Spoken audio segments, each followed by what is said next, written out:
Instead of carefree school days, online classes and lessons held in bomb shelters.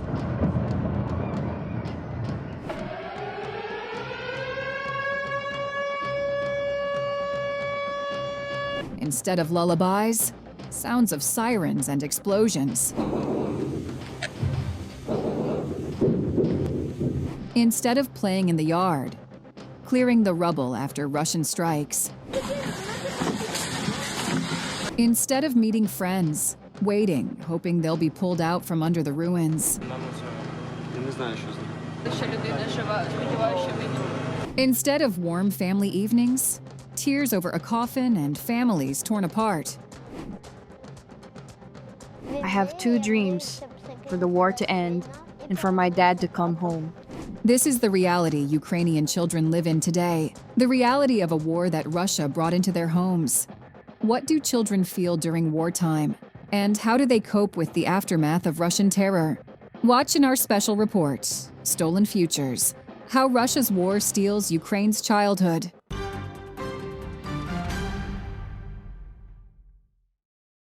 The Russian invasion of Ukraine has brought not only ruined cities and villages and countless civilian deaths, but also to one of the deepest tragedies: the deaths of hundreds of children. Russia has deprived young Ukrainians of the most precious thing, a normal childhood, causing irreparable harm to their psychological well-being and development.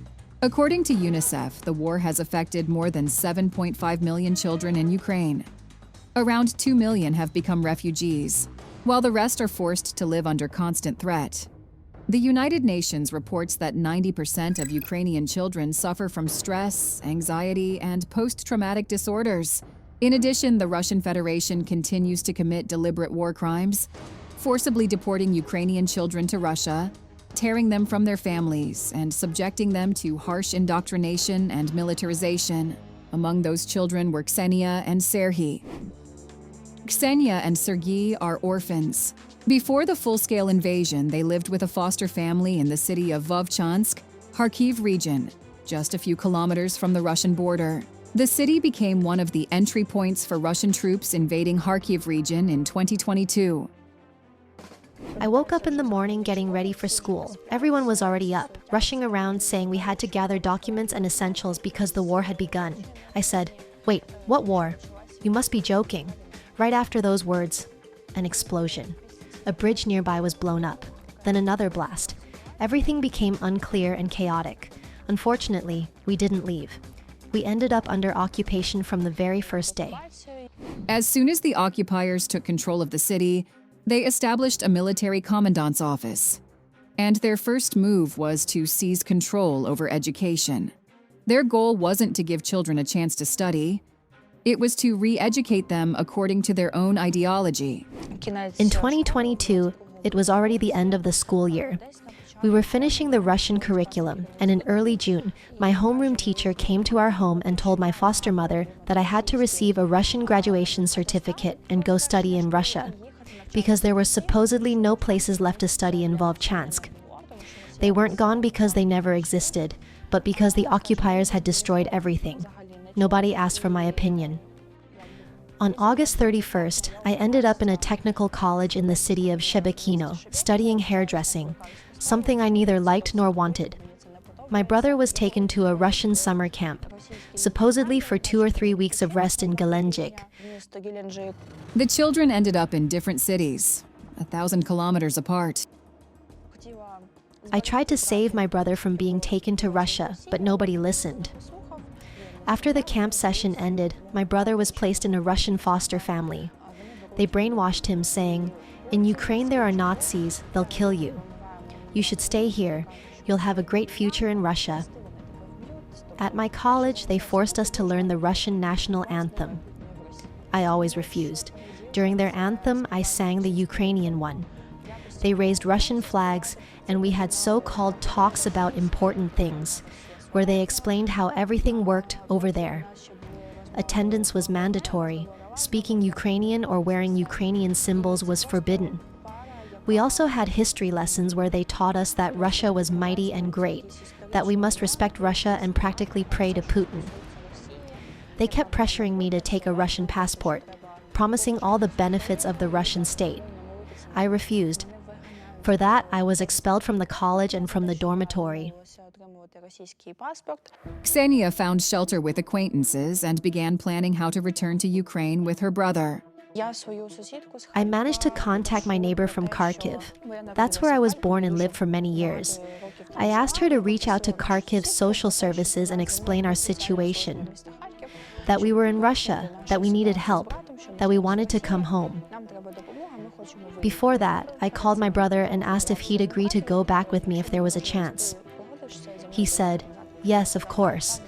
After that, I promised myself I wouldn't return without him. Then the process began through the social service. They connected me with the charity organization Save Ukraine, which helped me prepare all the documents demanded by the Russian authorities. When the paperwork was ready, Ksenia set out to find her brother. But before she arrived, Serhi's Russian guardians suddenly cut off all contact, blocking her on social media. Desperate to see him again, Ksenia turned to the Russian guardianship service for help. I only knew the name of the city where he was. I had to contact the Russian social services and ask for permission to see him, to at least talk to him. They told me that the authorities had already visited Serhi and that he didn't want to leave with me. He wanted to stay in Russia. They allowed me to see him, but I could only take my brother if he agreed completely. When Ksenia finally saw Sergei after their long separation, she barely recognized her once cheerful, radiant brother. He looked frightened, distant, and refused to return to Ukraine. It was the hardest test of my life, because during all that time in that family, they were systematically brainwashing him with Russian propaganda. In fact, I had become a stranger to him. He didn't even recognize me. We talked for 3 hours. At first, he said he had friends. Everything was great. They had fun. But then he started repeating everything those parents had told him, that there's war in Ukraine, that it's terrifying there, that there are fascists and Nazis who will kill you, that you're not needed there. I realized the enormous responsibility on me. I had to gather all my strength and confidence to convince him by any means. I told him to just try coming back for 1 month. Of course, I had no intention of letting him go back. It was a manipulation, but it worked. He agreed, and that's how he came home. According to Ukraine's Human Rights Commissioner Dmytro Lubinets, over 20,000 Ukrainian children are being held in Russia. Around 2,000 of them are orphans. As a result of deportation, these children face forced Russification, psychological pressure, and gross violations of their rights. They are sent to so-called re-education camps, placed with Russian foster families, and subjected to ideological manipulation. The most horrifying situation is when a child is left without any guarantee of safety or of their basic rights: the right to family, to health, to education, to information, and to their own identity. These rights are being systematically violated by the Russian Federation against Ukrainian children who are forcibly taken beyond Ukraine's borders. A child who remembers their Ukrainian roots, who studied in a Ukrainian school, who spoke Ukrainian, is often placed without parents in a hostile environment. Russia has created a reality where everything Ukrainian is labeled as negative, as bad. In schools, kindergartens, and closed institutions where these children end up, the atmosphere is openly hostile. They face constant bullying. We know this from testimonies of those who managed to return. This entire system of re-education, forced rejection of their homeland, and systematic physical and psychological violence severely damages their emotional state. Children return to Ukraine with advanced PTSD, depression, apathy, and sometimes suicidal tendencies. In addition to those deported, around 1.6 million Ukrainian children remain trapped under Russian occupation. According to the Almenda Center for Civic Education, they live under strict control, subjected to inspections, interrogations, and relentless attempts to erase their Ukrainian identity. Schools impose a Russian curriculum filled with propaganda, glorifying the war and promoting military training. They're thrown into uncertainty and forbidden from everything that once felt normal. Their opinions, Ukrainian school, Ukrainian language, even online learning. They live in constant anticipation of danger or punishment, even when innocent. It's a psychological captivity. This kind of experience leaves lasting marks. Post-traumatic stress reactions, constant anxiety, fear of something bad happening, hypervigilance, and the inability to relax. The coping mechanisms learned in captivity stay with the child for a very long time, even after returning to a safer environment. When the occupiers invaded Kherson, Dmytro was in the first grade. He played football and dreamed of becoming a professional athlete. Dreams that the war destroyed. Kherson was occupied from the first days of the invasion, and Dmytro's family was forced to abandon their home and hide in a basement under constant shelling, day and night.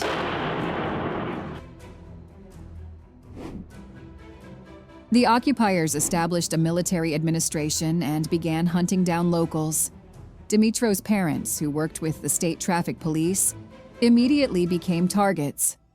Russian soldiers broke into their home, conducted searches, inspections, and took Dmytro's father to the so-called basement. We were constantly being searched. He saw all of it. After the liberation of Kherson, Dmytro and his mother fled to a safer part of Ukraine. But the trauma of occupation left a scar that won't fade. He had no school, no childhood. We survived the occupation, the deoccupation, and the flooding. We stayed too long. I should have left earlier. My son suffered a psychological trauma. Dmytro still doesn't attend in-person classes. His parents arranged for online schooling instead. We suggested he go to a regular school to start adapting, socializing. But he's not ready yet. He's constantly anxious about safety, where I'll be during an air raid, where he'll be, whether we'll find each other. We still can't be apart. He's already 10, but the fear is stronger. We talked to psychologists and they told us not to push him. Just give him time. Let him heal and move at his own pace.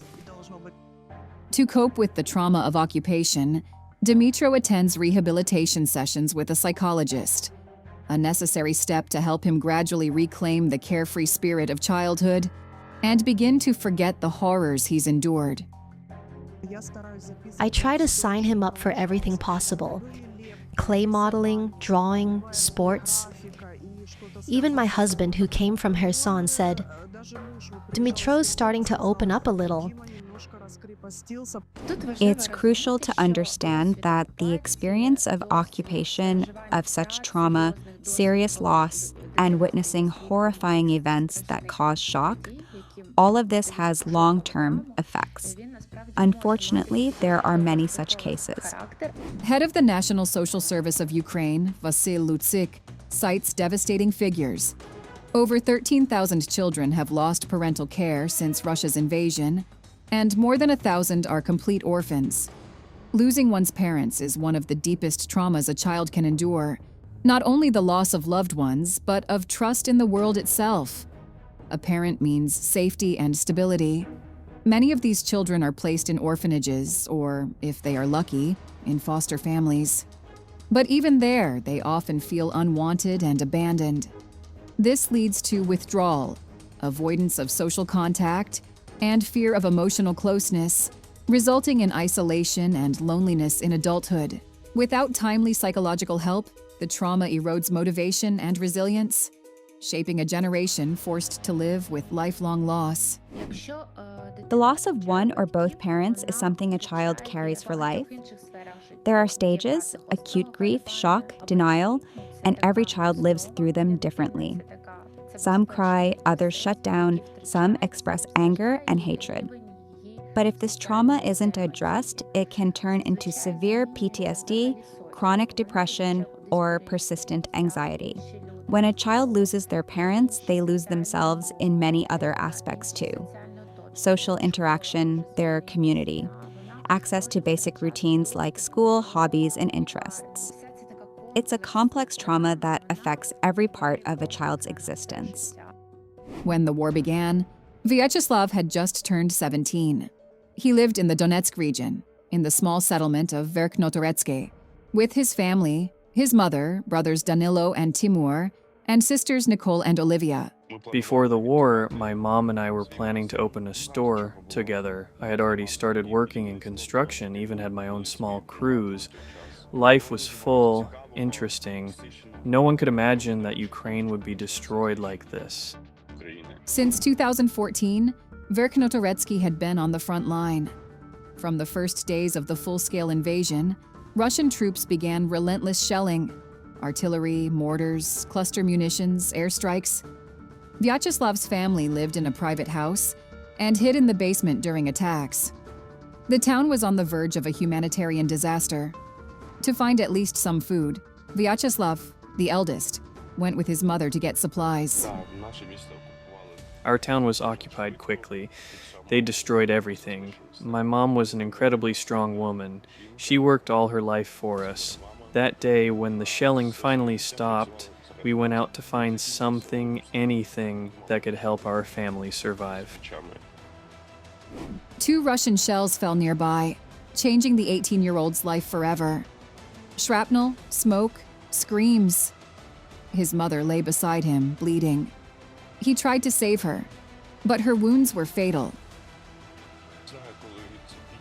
I don't know when this pain will fade.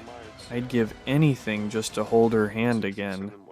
I miss her so much.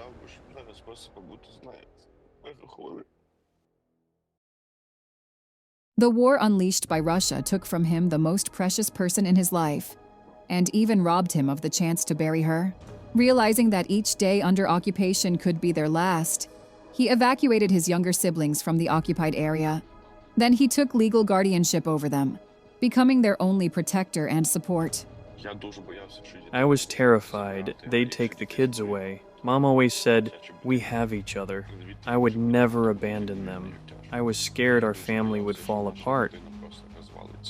Vyacheslav assumed the role of both parent and provider, determined to maintain the life his mother once gave them.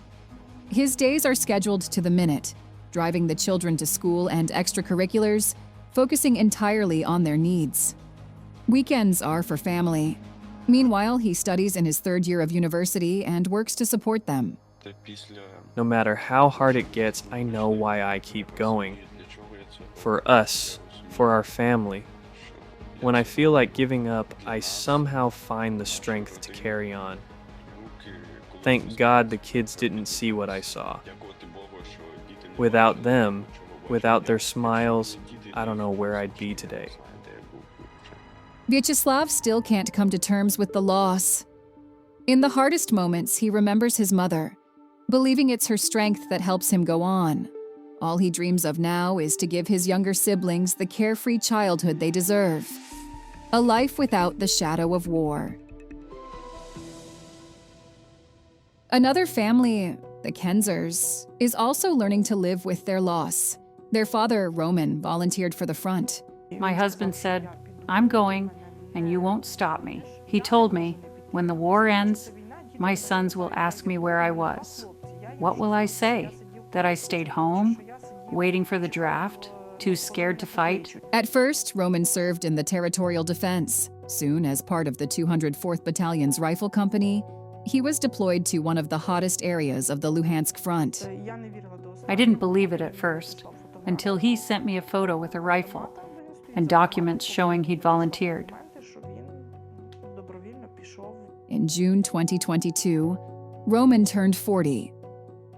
Inna and the children came to celebrate with him, not realizing it would be their last meeting. We arrived for his birthday, but they were called to combat.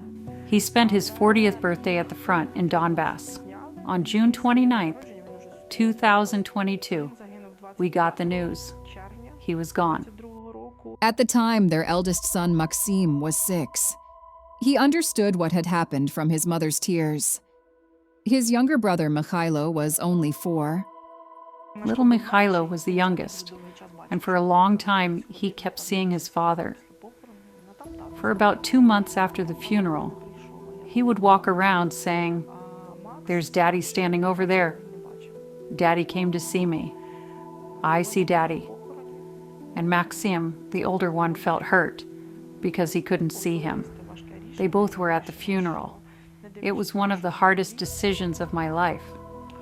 But I decided that even though they were so young, it was better to let them live through that moment of goodbye than to be deprived of it. Someday, when they grow up, I hope they'll understand why. For them, their father was the embodiment of courage and endless kindness, an ideal that lit up their childhood with a warm, unextinguishable glow.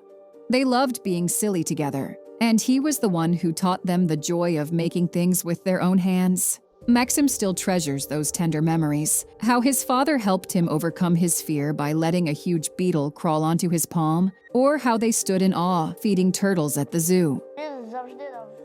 Dad let us do everything. He taught me how to feed a turtle by hand and even how to hold a stag beetle. I loved spending time with my dad. We always played and went to Grandma's village together. After their father's death, the boys went through long and painful stages of grief. Misha could cry in a corner at kindergarten, then go back and play. But Maxim, he holds everything inside. And then one day, it all bursts out. I try to help them understand, to make them proud of their father, that he gave his life voluntarily so they could study in a Ukrainian school, carry a Ukrainian passport, get an education in our country, and speak our native language. I believe that this sense of pride and patriotism, born from both love and pain, will stay with them forever. And one day, they'll pass it on to their own children. At least, I hope so. The pain of loss will never leave them.